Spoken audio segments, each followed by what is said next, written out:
This is called the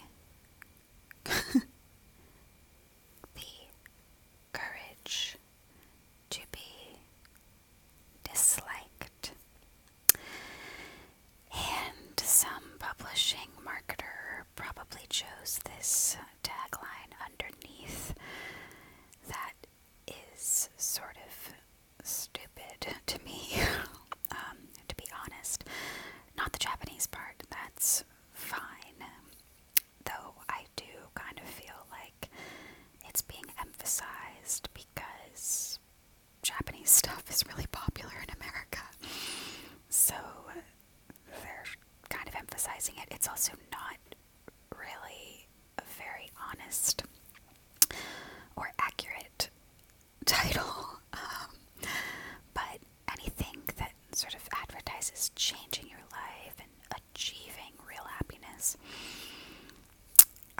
I can just tell that that was not chosen by the authors of this book because it's kind of contrary to the attitude of the book, I would say. I could be wrong about that. I might go back on that opinion in a few minutes, so I'm sorry. So, it's written by Ishiro Kishimi and Fumitake Koga. Obviously, Japanese people, but it's actually a primer on Adlerian philosophy.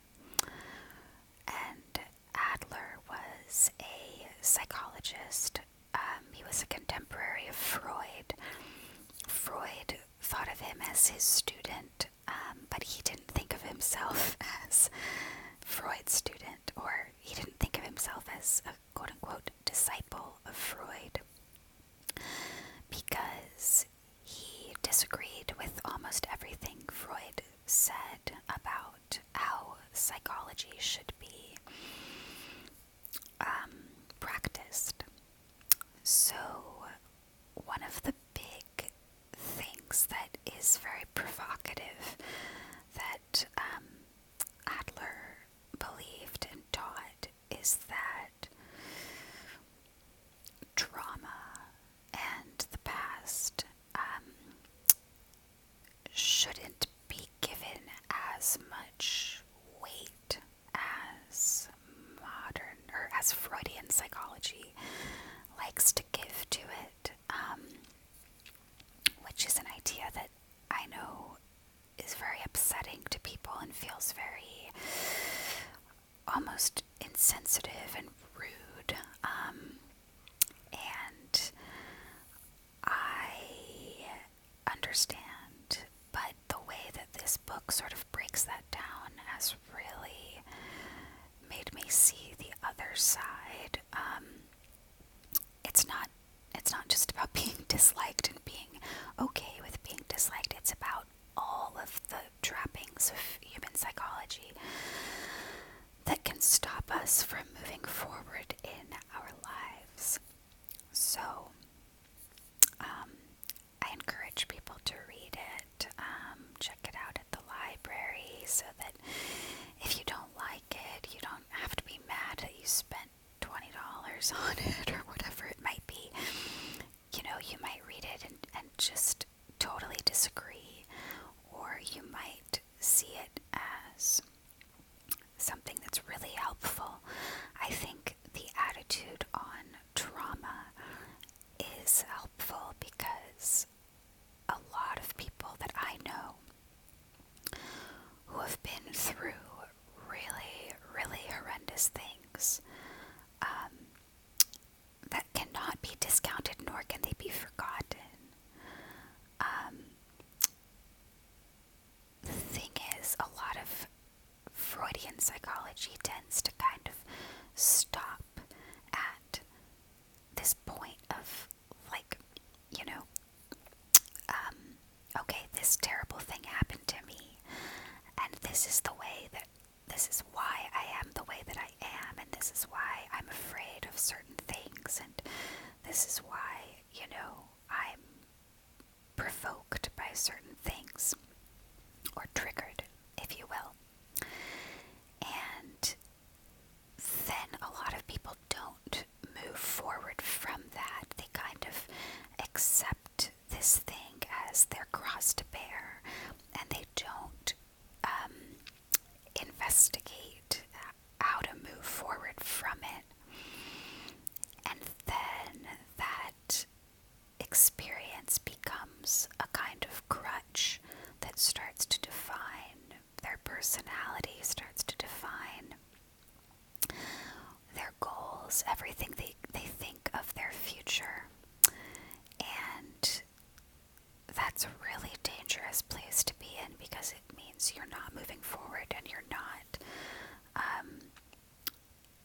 not looking at how you can get to a deeper place of happiness, not just this place of always being afraid and always, sort of seeing people as your enemy or people that might hurt you, and generally being distrustful.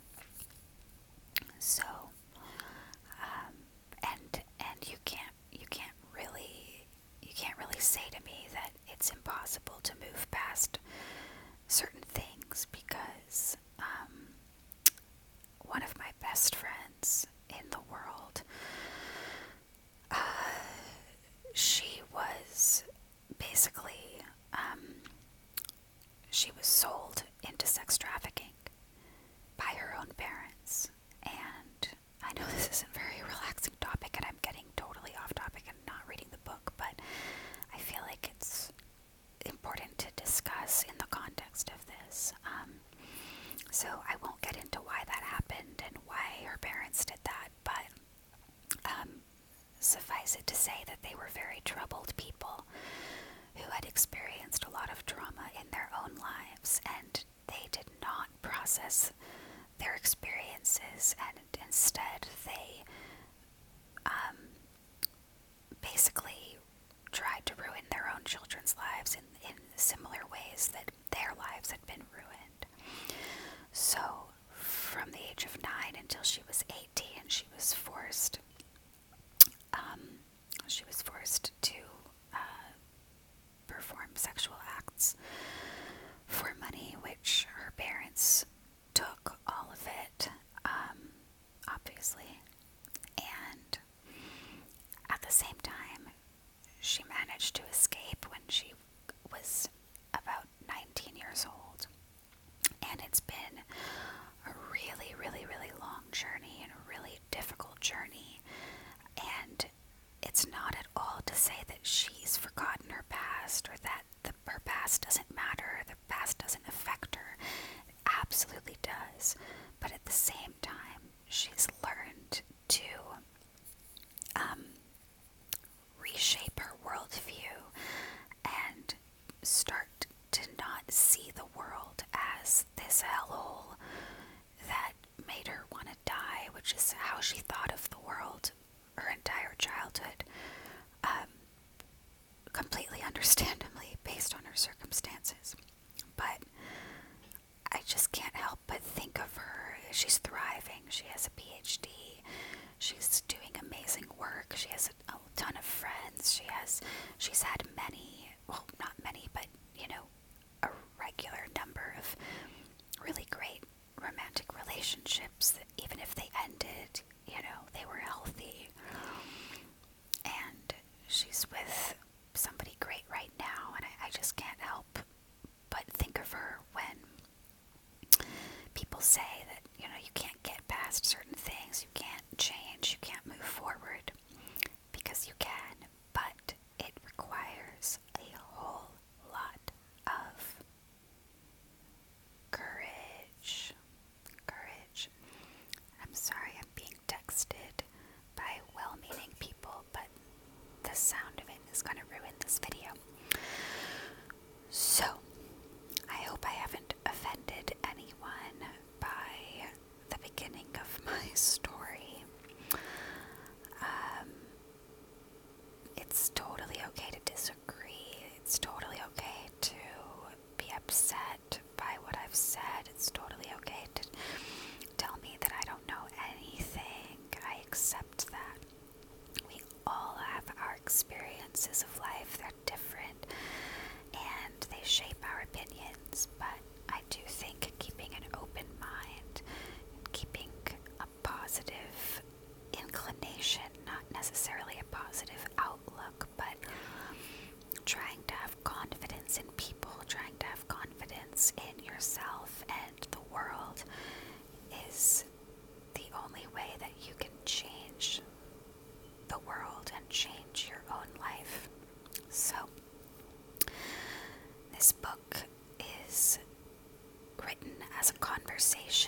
philosopher, who is the expert on Adler, and the young man who wants to change his life but who doesn't know how, and who is very defensive and doesn't like the concepts that the philosopher is espousing.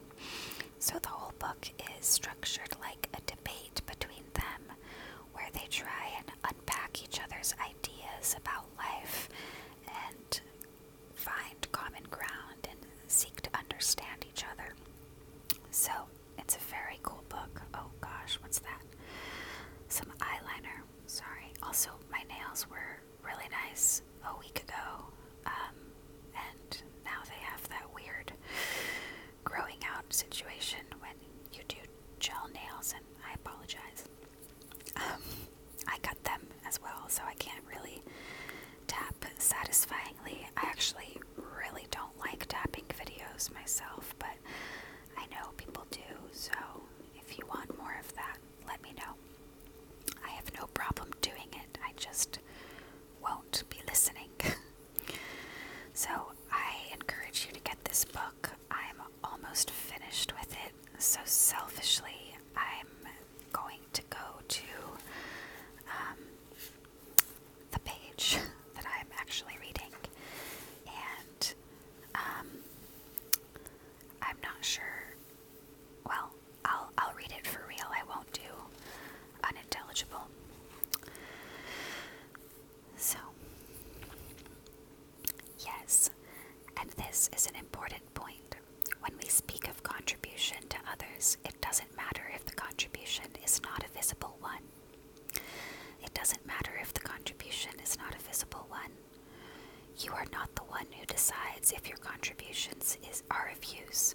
That is the task of other people, and it is not an issue in which you can intervene. In principle, there is not even any way you can know whether you have really made a contribution.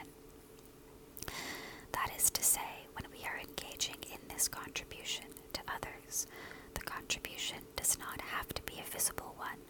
All we need is the subjective sense that I am of use to someone, or in other words, a feeling of contribution. Wait a minute, if that's the case, then what you are calling happiness is, do you see it now? In a word, happiness is the feeling of contribution. That is the definition of happiness. But that's is something wrong. There's no way I can accept such a simplistic definition. Look, I'm not forgetting what you told me before. You said that even though on the level of acts one might not be of use to anyone, on the level of being, every person is of use. But if that's the case, according to your logic, all human beings would be happy. All human beings can be happy, but it must be understood that this idea does not mean all human beings are happy. Whether it is on the level of acts or on the level of being, one needs to feel that one is of use to someone. That is to say, one needs a feeling of contribution. So, you are saying that the reason I am not happy is that I don't have a feeling of contribution. That is correct. Then how can I get a feeling of contribution? By working through volunteer activities. Earlier we were talking about desire for recognition. In response to my statement that one must not seek recognition, you said that the desire for recognition is a universal desire. Yes, I did, but honestly, I'm not entirely certain about this point. But I am sure that the reason people seek recognition is clear to you now. People want to like themselves. They want to feel that they have worth. In order to feel that, they want a feeling of contribution that tells them I am of use to someone. And they seek recognition from others as an easy means for gaining that feeling of contribution. You are saying that desire for recognition is a means for gaining a feeling of contribution. Isn't it so? No way. That contradicts everything you've been saying until now, because it isn't receiving recognition from others, but because isn't receiving recognition from others supposed to be a means for gaining a feeling of contribution? And then you say happiness is the feeling of contribution. If it is, then fulfilling one's desire for recognition is directly linked with happiness, isn't it? Aha! At least you've acknowledged the necessity of the desire for recognition. You are forgetting an important issue. If one's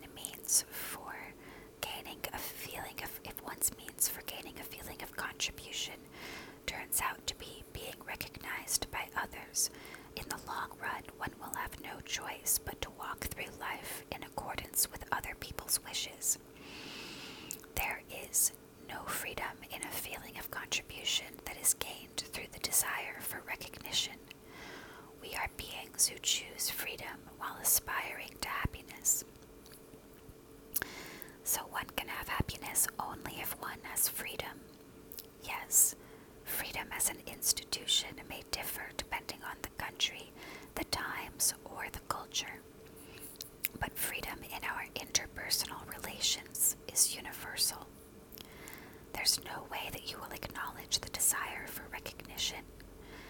If one really has a feeling of contribution, one will no longer have any need for recognition from others, because one will already have the real awareness that I am of use to someone, without needing to go out of one's way to be acknowledged by others.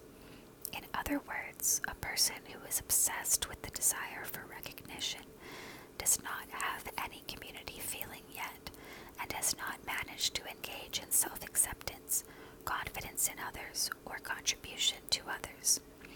So if one just has the community feeling, the desire for recognition will disappear. Yes, it will disappear. There is no need for recognition from others. The philosopher's points could be summed up as follows. People can be truly aware of their worth only when they are able to feel, I am of use to someone. However, it doesn't matter if the contribution one makes at such a time is without any visible form. It is enough to have the subjective sense of being of use to someone, that is to say, a feeling of contribution. There certainly seem to be aspects of the truth there, but is that really all that happiness is? Not if it's the happiness I'm searching for.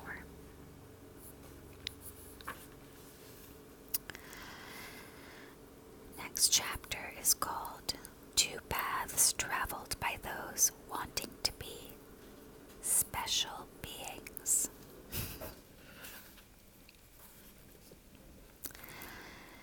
You still have not answered my question. Maybe I could actually learn to like myself through contribution to others. Maybe I could come to feel that I have worth, that I am not a worthless being. But is that all a person needs to be happy? Having come into this world, I think that unless I am able to accomplish the sort of grand undertaking that future generations will remember me for, unless I can prove myself as I who am no one else but me, I will never find true happiness. You are trying to frame everything within interpersonal relations without saying a thing about self-realizing happiness. If you ask me, that's nothing but evasion. I'm not really sure what you mean by self-realizing happiness. What exactly are you referring to?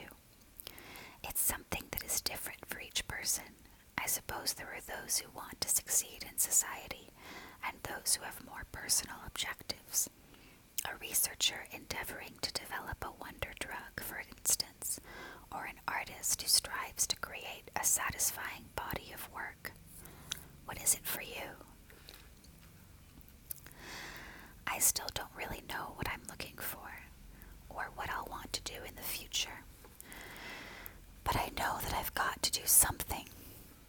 There's no way I'm going to spend the rest of my days working in a university library.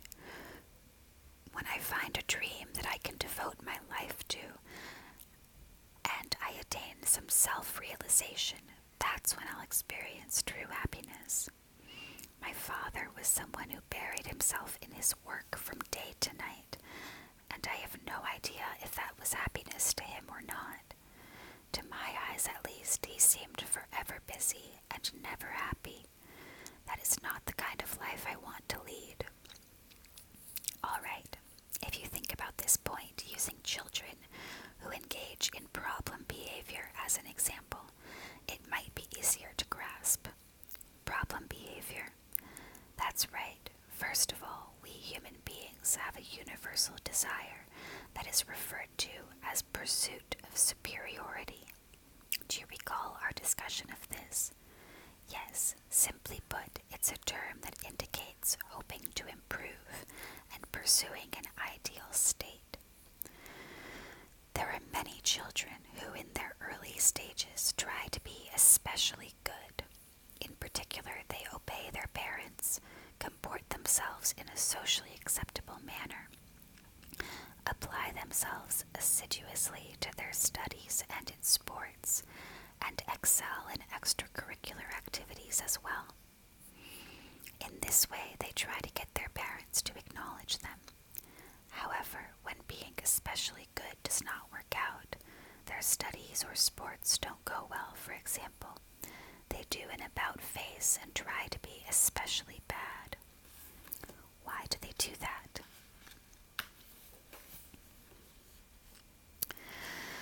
Whether they are trying to be especially good or trying to be especially bad, the goal is the same: to attract the attention of other people, get out of the normal condition, and become special beings.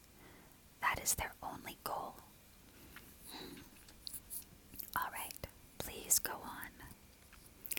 In any way, or in any case, whether it is one's studies or one's participation in sports, either way, one needs to make a constant effort if one is going to produce any kind of significant result. But the children who try to be especially bad, that is to say, the ones who engage in problem behavior, are endeavoring to attract the attention of other people, even as they continue to avoid any such healthy effort.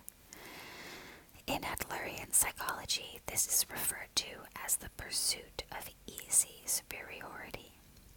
Take, for example, the problem child who disrupts lessons by throwing erasers or speaking in a loud voice. He is certain to get the attention of his friends and teachers. Even if it is something that is limited to that place, he will probably succeed in becoming a special being. But that is a pursuit of easy superiority, and it is an unhealthy attitude. So children who commit delinquent acts are engaging in the pursuit of easy superiority too. Yes, they are. All types of problem behavior, from refusing to attend school, to wrist cutting, to underage drinking and smoking, and so on, are forms of the pursuit of easy superiority. And your shut-in friend, whom you told me about at the beginning, is engaging in it too. When a child engages in problem behavior, his parents and other adults rebuke him. But being rebuked, more than anything else, puts stress on the child. But even if it is in the form of rebuke, the child wants his parents' attention. He wants to be a special being, and the form that attention takes doesn't matter.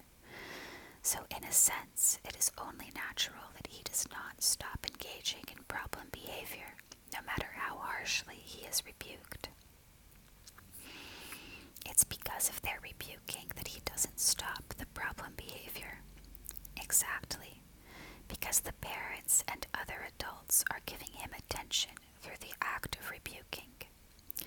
But previously you spoke of the goal of problem behavior as being revenge on the parents, right? Does that connect with this in some way? Yes, revenge and pursuit of easy superiority are easily linked. One makes trouble for another person while trying at the same time to be special.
that chapter was harsh, but the opinion is not that you're a bad person for doing these things.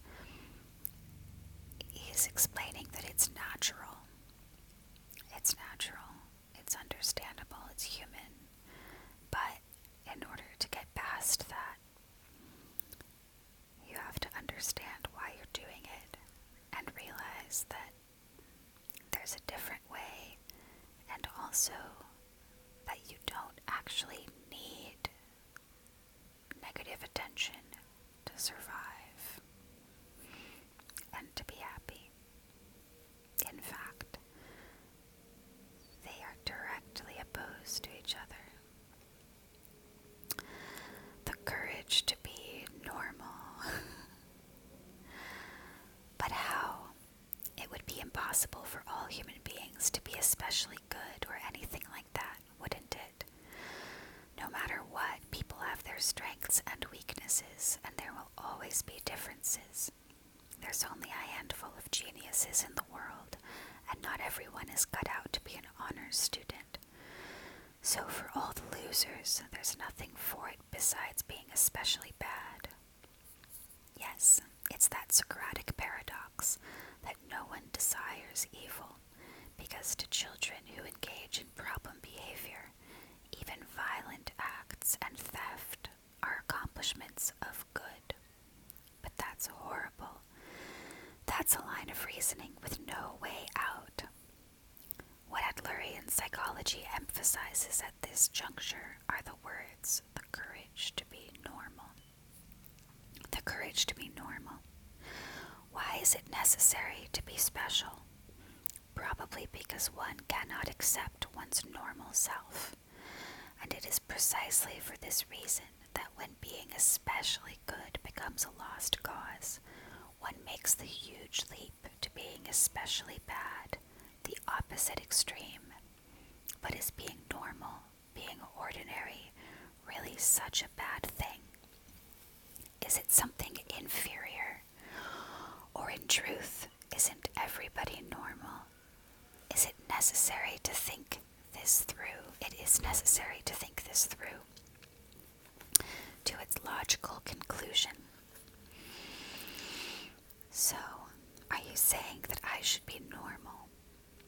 Self-acceptance is the vital first step. If you are able to possess the courage to be normal, your way of thinking, your way of looking at the world will change dramatically. But you are probably rejecting normality because you equate being normal with being incapable. Being normal is not being incapable. One does not need to flaunt one's superiority. Fine. I acknowledge the danger of aiming to be special, but does one really need to make the deliberate choice to be normal? If I pass my time in this world in an utterly humdrum way, I lead a pointless life without leaving any record or memory of my existence whatsoever. Am I to just be satisfied with my lot, because that's the sort of human being I am? You've got to be joking. I'd abandon such a life in a second. You want to be special no matter what? No. Look, accepting what you would call normal would leave me to having to affirm my idle self. It would just be saying, this is all I am capable of, and that's fine. I refuse to accept such an idle way of life. Do you think that Napoleon or Alexander the Great or Einstein or Martin Luther King accepted normal? And how about Socrates and Plato? Not a chance.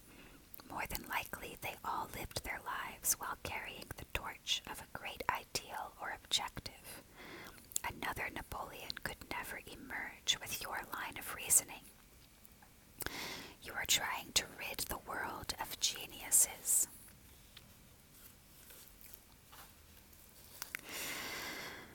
So what you are saying is that one needs lofty goals in life. But that's obvious. The courage to be normal. What truly dreadful words.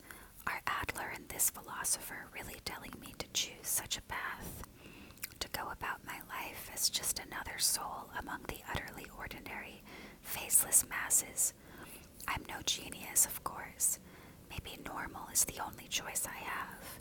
Maybe I will just have to accept my mediocre self and surrender to leading a mediocre, everyday existence. But I will fight it. Whatever happens, I will oppose this man to the bitter end. We seem to be approaching the heart of our discussion. The young man's pulse was racing, and despite the wintry chill in the air, his clenched fists shone with sweat.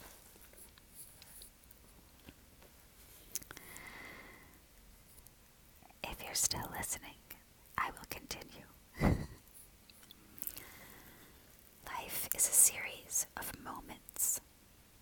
All right. When you speak of lofty goals, I am guessing that you have an image of something like a mountain climber aiming for the way to the top. Aiming for the top. Yes, that's right. People, myself included, aim for the top of the mountain. But if life were climbing a mountain in order to reach the top, then the greater part of life would end up being en route. That is to say, one's real life would begin with one's trek on the mountainside, and the distance one has traveled up until that point would be a tentative life led by a tentative me.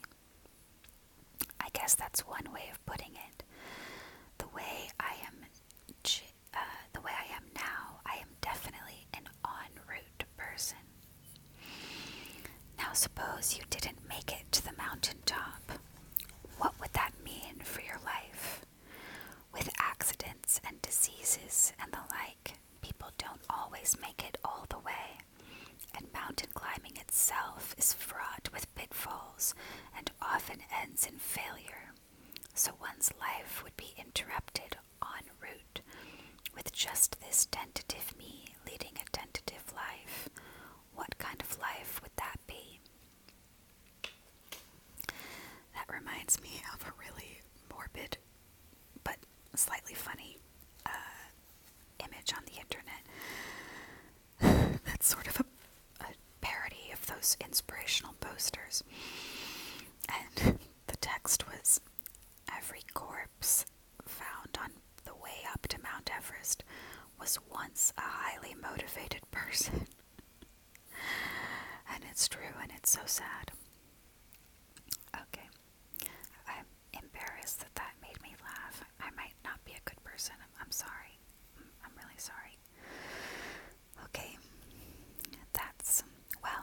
That'd be a case of getting one's just desserts. So I didn't have the ability, or I didn't have the physical strength to climb a mountain, or I wasn't lucky, or I lacked the skill. That's all. Yes, that is a reality I am prepared to accept. Adlerian psychology has a different standpoint. People who think of life as being like climbing a mountain are treating their own existences as lines, as if there is a line that started the instant one came into this world, and that continues in all manner of curves of varying sizes until it arrives at the summit, and then at long last reaches its terminus, which is death. This conception, which treats life as a kind of story, is an idea that links with Freudian etiology, the attributing of causes, and is a way of thinking that makes the greater part of life into something that is en route. Well, what is your image of life? Do not treat it as a line. Think of life as a series of dots. If you look through a magnifying glass at a solid line drawn with chalk, you will discover that what you thought was a line is actually a series of small dots. Seemingly linear existence is actually a series of dots. In other words, life is a series of moments. A series of moments. Yes, it is a series of moments called now. We can live only in the here and now. Our lives lives exist only in moments. Adults who do not know this attempt to impose linear lives onto young people. Their thinking is that staying on the conventional tracks, good university, big company, stable household, is a happy life. But life is not made up of lines or anything like that. So, there's no need for life planning or career planning. If life were a line, then life planning would be possible, but our lives are only a series of dots. A well-planned life is not something to be treated as necessary or unnecessary, as it is impossible. Oh, nonsense, what an absurd idea. As they say, how do you make God laugh? Make a plan.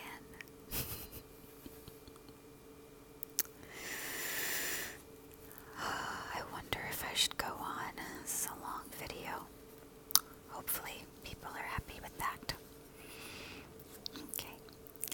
Live like you're dancing. But what if you're a bad dancer? What is wrong with it? Your argument not only denies the making of plans in life, it goes as far as to deny even making efforts. Take, for example, the life of someone who has dreamed of being a violinist ever since childhood, and who after years of strict training has at long last become an active member in a celebrated orchestra. Or another life, one of intensive studies that successfully leads to the passing of the bar examination and becoming a lawyer. Neither of these lives would be possible without objectives and plans. So, in other words, like mountain climbers aiming to reach the mountain top, they have persevered on their paths. Of course. But is that really the case? Isn't it that these people have lived each and every instant of their lives here and now? That is to say, rather than living lives that are en route, they are always living here and now. For example, the person who had dreams of becoming a violinist was always looking at pieces of music and concentrating on each piece and on each and every measure and note. Would they obtain their objectives that way? Think of it this way. Life is a series of moments which one lives as if one were dancing, right now, around and around each passing instant. And when one happens to survey one's surroundings, one realizes, I guess I've made it this far. Among those who have danced the dance of the violin, there are people who stay the course and become professional musicians. Among those who have danced the dance of the bar examination, there are people who become lawyers. There are people who have danced the dance of writing and become authors. Of course, it also happens that people end up in entirely different places. But none of these lives came to an end en route. It is enough if one finds fulfillment in the here and now. Is dancing. Oh, and now one is dancing. That makes sense. It's enough if one can dance in the now. Yes, with dance, it is the dancing itself that is the goal, and no one is concerned with arriving somewhere by doing it. Naturally, it may happen that one arrives somewhere as a result of having danced. Since one is dancing, one does not stay in the same place, but there is no destination. A life without a destination, who ever heard of such a thing? Who would acknowledge such an unsteady life that bends whichever way the wind blows? The kind of life that you speak of, which tries to reach a destination, may be termed as a kinetic, dynamic life. By contrast, the kind of dancing life I am talking about could be called an usual active state life. This reminds me of a wonderful documentary about the ballerina Wendy Whalen. She was a star of New York City Ballet, and when it came time for her retirement, she was so miserable and scared because she didn't know who she was without ballet.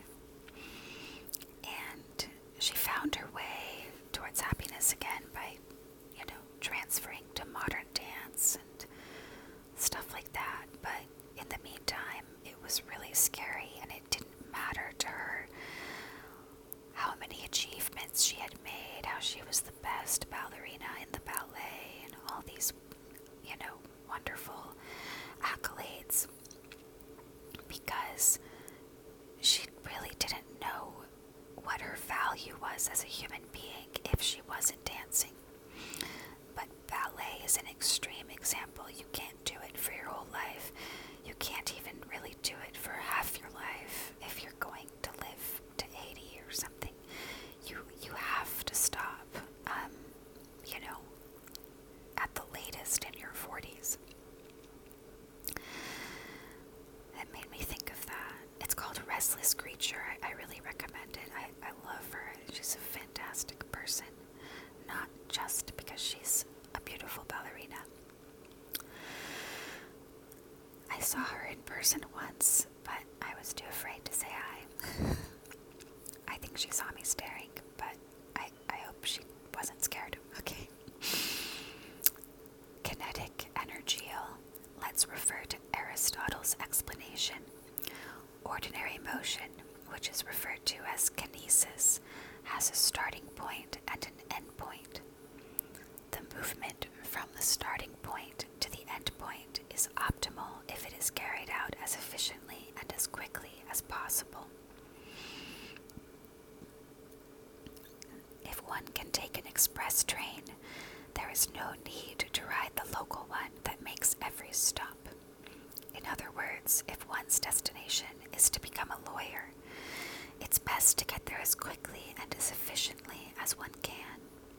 Yes, and the road one takes to get to that destination is, in the sense that one's goal has not yet been reached, incomplete. This is kinetic life, because it's halfway. That's right. Energia, on the other hand, is a kind of movement in which what is now forming is what has been formed. What is now forming is what has been formed. One might also think of it as a movement in which the process itself is treated as the outcome. Dance is like that, and so is the journey. I'm getting confused. What is this about a journey? What kind of goal is the act of going on a journey? Suppose you are going on a journey to Egypt. Would you try to arrive at the Great Pyramid of Giza as efficiently and quickly as possible, and then head straight back home by the shortest route? One would not call that a journey. You should be on a journey the moment you step outside your home, and all the moments on the way to your destination should be a journey. Of course, there might be circumstances that prevent you from making it to the pyramid, but that does not mean you didn't go on a journey. That is energial life. I guess I'm just not getting this. Weren't you refuting the kind of value system of aiming for the mountaintop? What happens if you liken energial life to mountain climbing? If the goal of climbing a mountain were to get to the top, that would be a kinetic act. To take it to the extreme, it wouldn't matter if you went to the mountaintop in a helicopter, stayed there for 5 minutes or so, and then headed back in the helicopter again. Of course, if you didn't make it to the mountaintop, that would mean the mountain climbing expedition was a failure. However, if the goal is mountain climbing itself, and not just getting to the top, one can say it is energial. In this case, in the end, it doesn't matter whether one makes it to the mountaintop or not. argument is just ridiculous. You've fallen into a completely self-defeating contradiction. Before you lose face, before the whole wide world, I'll cut through your shameless nonsense once and for all. Oh, I'd be much obliged. The youth is getting sassy at this point in the book. Actually, he's sort of sassy the whole way through. But it's understandable, because these are hard lessons to swallow. It's a very un-American philosophy. Shine a light on the here and now. Look, in your refutation of ideology, you rejected focusing on the past. You said that the past does not exist and that it has no meaning. I acknowledge those points. It is true that one cannot change the past. If there is something that can be changed, it is the future. But now, by advocating this energial way of living, you are refuting planning.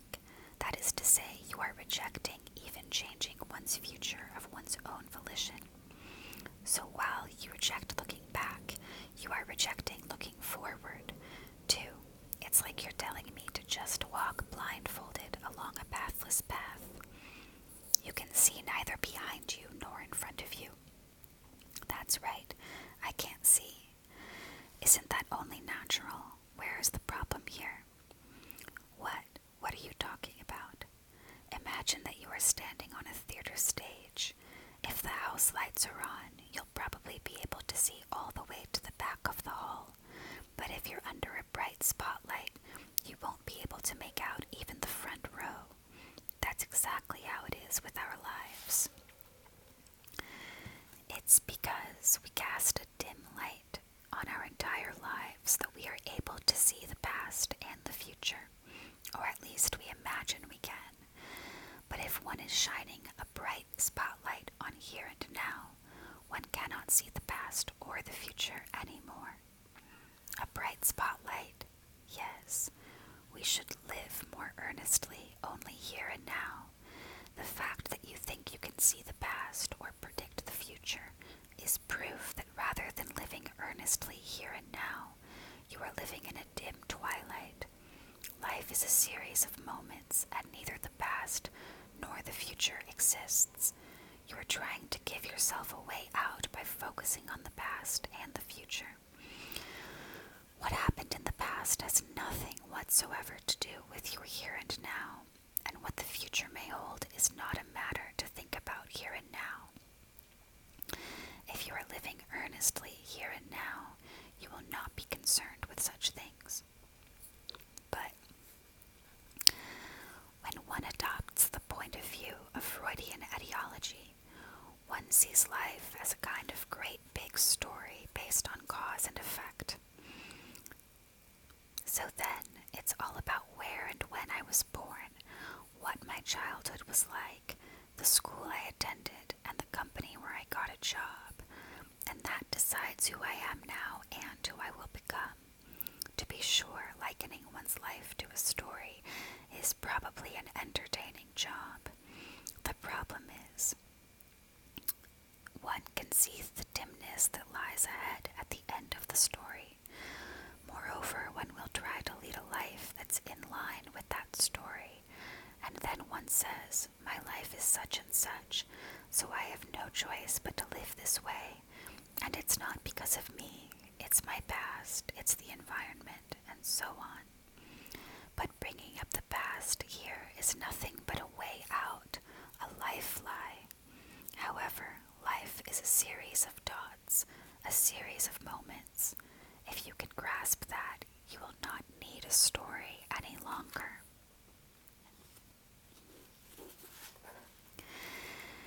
If you put it that way, the lifestyle that Adler is advocating is a kind of story too.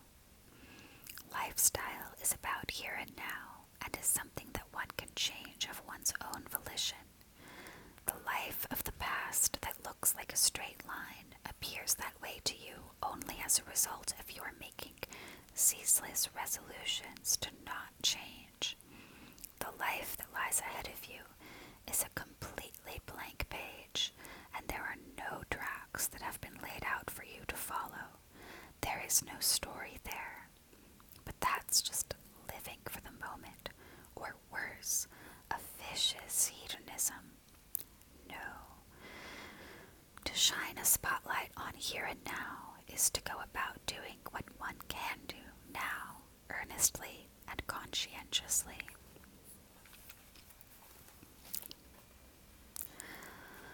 The greatest life lie: to live earnestly and conscientiously. For example, one wants to get into a university but makes no attempt to study. This is an attitude of not living earnestly here and now. Of course, maybe the entrance examination is still far off. Maybe one is not sure what needs to be studied or how thoroughly, and one finds it troublesome. However, it is enough to do it little by little. Every day one can work out some mathematical formulas, one can memorize some words. In short, one can dance the dance. By doing so, one is sure to have a sense of this is what I did today. This is what today, this single day, was for. Clearly, today is not for an entrance examination in the distant future, and the same thing would hold true for your father, too. He was likely dancing earnestly the dance of his everyday work. He lived earnestly here and now, without having a grand objective or the need to achieve that objective. And if that was the case, it would seem that your father's life was a happy one. Are you telling me to affirm that way of living, that I should accept my father's constantly work-burdened existence?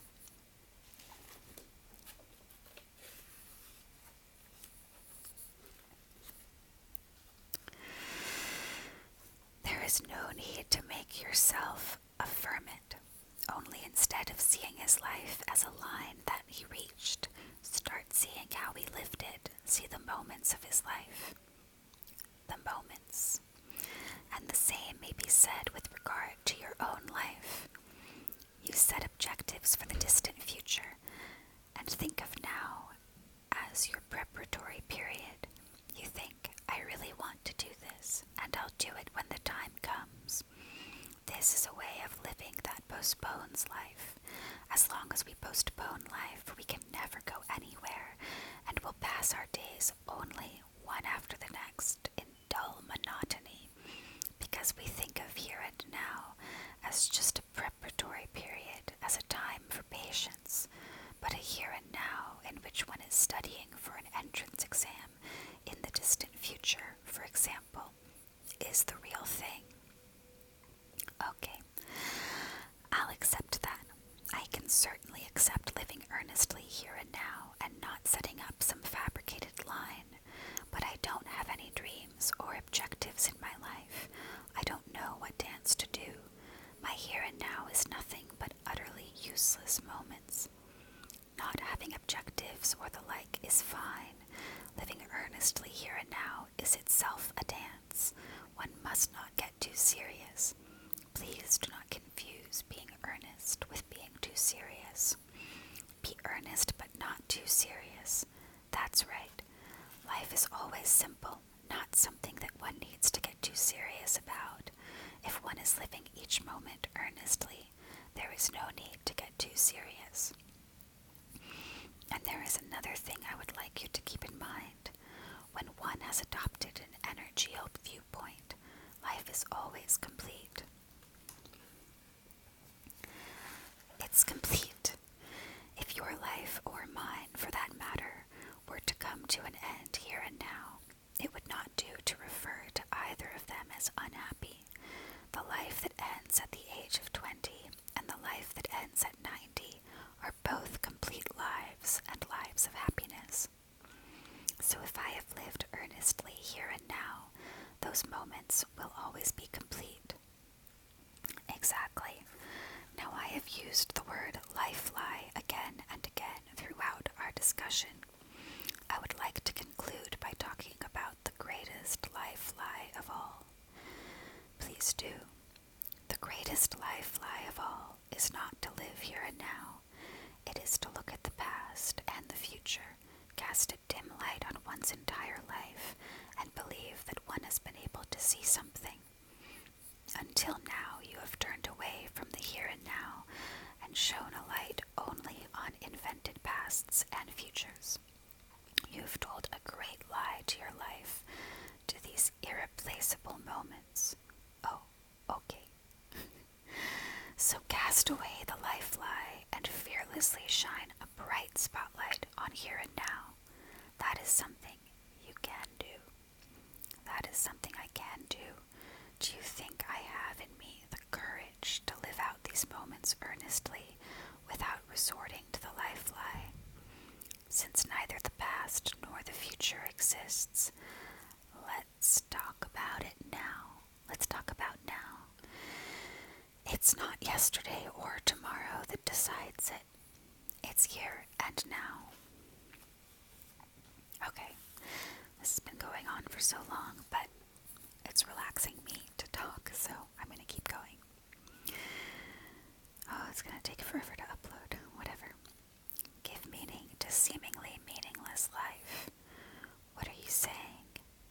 I think this discussion has now reached the water's edge.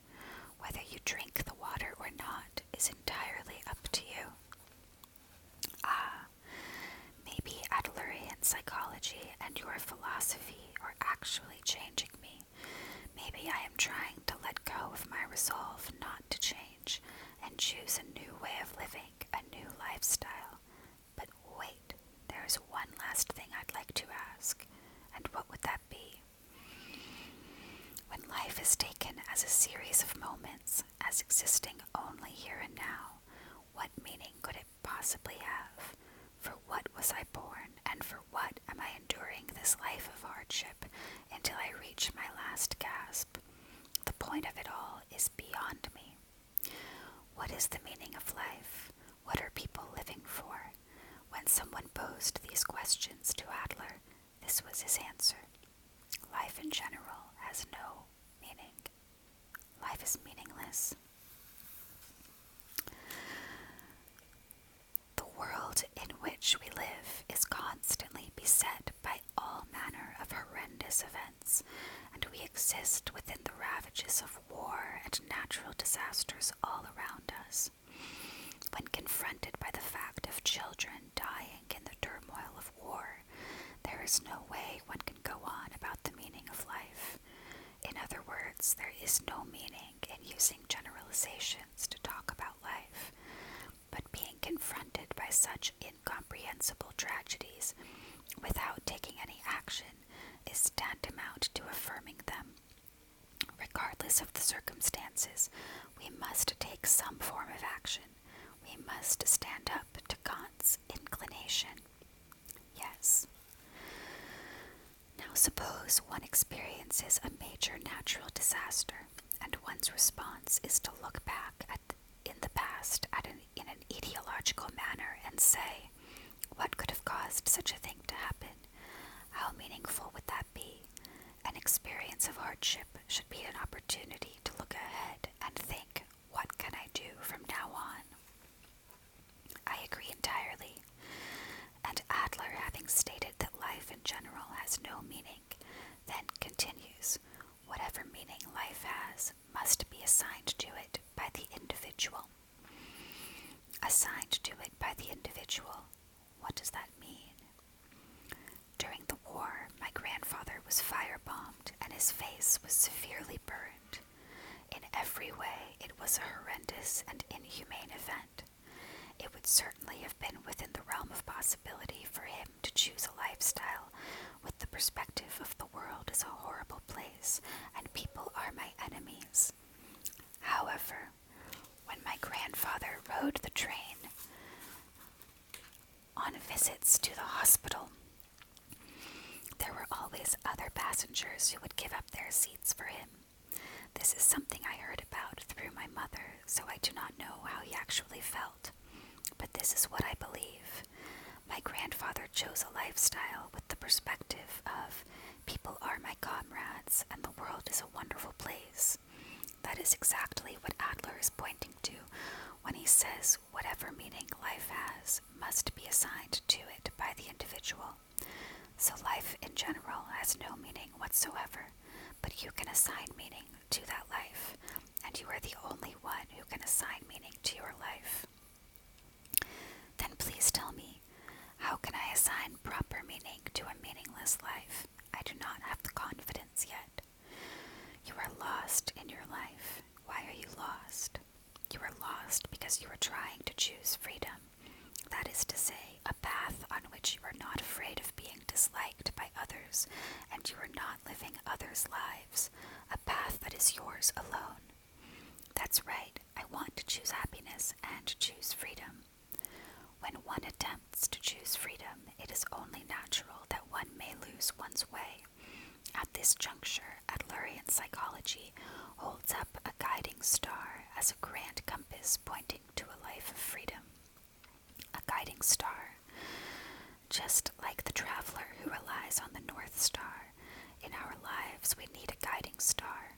That is the Adlerian psychology way of thinking. It is an expansive ideal that says, as long as we do not lose sight of this compass and keep on moving in this direction, there is happiness. Where is that star?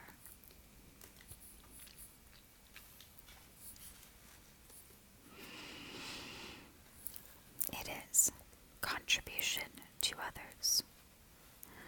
No matter what moments you are living, or if there are people who dislike you, as long as you do not lose sight of the guiding star of I contribute to others, you will not lose your way, and you can do whatever you like. Whether you're disliked or not, you pay it no mind and live free. If I have the star of contribution to others high in the sky above me, I will always have happiness and comrades by my side. Then let's dance in earnest the moments of the here and now, and live in earnest. Do not look at the past, and do not look at the future. One lives each complete moment like a dance. There is no need to compete with anyone, and one has no use for destinations. As long as you are dancing, you will get somewhere. A somewhere that no one else knows. That is the nature of energy, O life. If I look back on my own life up to now, no matter how I try, I will never arrive at a satisfactory explanation as to why I am here and now.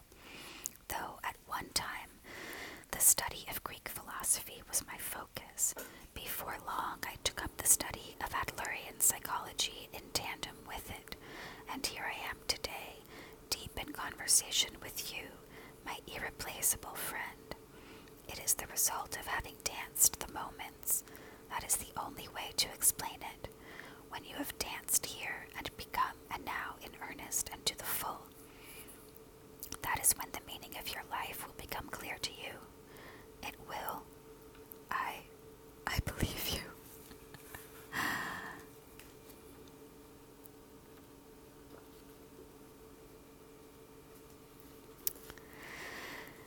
Yes, please believe.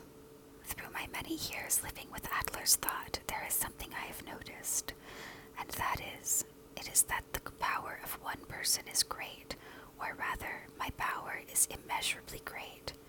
What do you mean? Well, in other words, if I change, the world will change. This means that the world can be changed only by me, and no one else will change it for me. The world that has appeared to me since learning of Adlerian psychology is not the world I once knew. If I change, the world will change. No one else will change the world for me. It is similar to the shock experienced by someone who, after many years of being nearsighted, puts on glasses for the first time. Previously indistinct outlines of the world become well defined, and even the colors are more vivid. Furthermore, it is not only a part of one's visual field that becomes clear, but also the entire visible world. I can only imagine how happy you will be if you have a similar experience. Ah, if only I'd known. I wish I had known this 10 years ago, or even just 5 years ago. If only I had known 5 years ago before I got a job. No, that is not the case. You say you wish you had known this 10 years ago. It is because Adler's thought resonates with you now that you are thinking this. No one knows how you would have felt about it 10 years ago. This discussion was something that you needed to hear now. Yes, I certainly did. One more time, I give you the words of Adler. Someone has to start. Other people might not be cooperative, but that is not connected to you. My advice is this: you should start, with no regard to whether others are cooperative or not. I cannot tell yet if it is I who have changed, or if it is the world that I can see from that vantage point that has changed. But there is only one thing I can say with conviction. Here and now is shining brightly. Yes, it is so bright that I can see almost nothing of tomorrow. I believe that you have drunk the water. So, young friend who walks ahead, shall we walk together? I believe you too. Yes, let's walk together. And thank you for your time. Thank you too. I hope you will not mind if at some point I visit you here again. Yes, as an irreplaceable friend. And I won't be saying anything more about taking apart your arguments. Haha.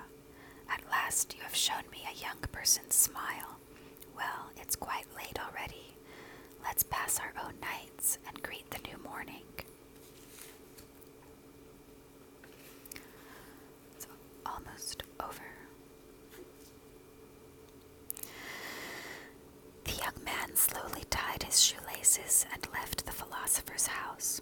On opening the door, he found a snowy scene spread out before him. The full moon, its floating form obscured, illuminated the shimmering whiteness at his feet. What clear air! What dazzling light! I am going to tread on this fresh snow and take my first step. The young man drew a deep breath, rubbed the slight stubble on his face, and murmured emphatically, "The world is simple, and life is too." Okay, I'm not going to read the afterword because this video is so long. It's talking about how the authors got involved with Adlerian psychology.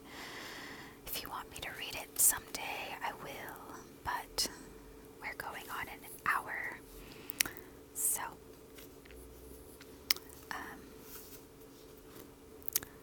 I like this watercolor. So this is what this book was supposed to teach. Unhappiness is something you choose for yourself. Life is not a competition. Admitting fault is not defeat.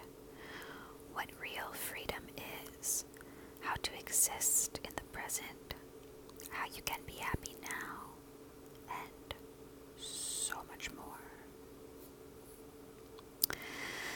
I'm curious, if you're not asleep and if you listened, what you think of what I read and what you think of some of these ideas. It's tricky to understand if you start at the end. He really does unpack things in order. I do feel like part of the reason why people are like this, or struggle with these issues, definitely has to do with the media.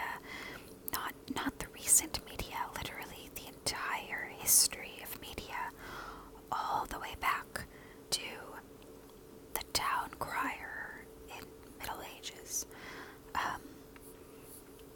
We're so results-based. It's all about results. And even myself, in college, when people would talk about, process, I would turn my nose up at it and kind of say, like, what's the point of the process being interesting if the end result, especially with regards to artwork, is bad? But I realize that in terms of the process of a human being's life, they have to have space to do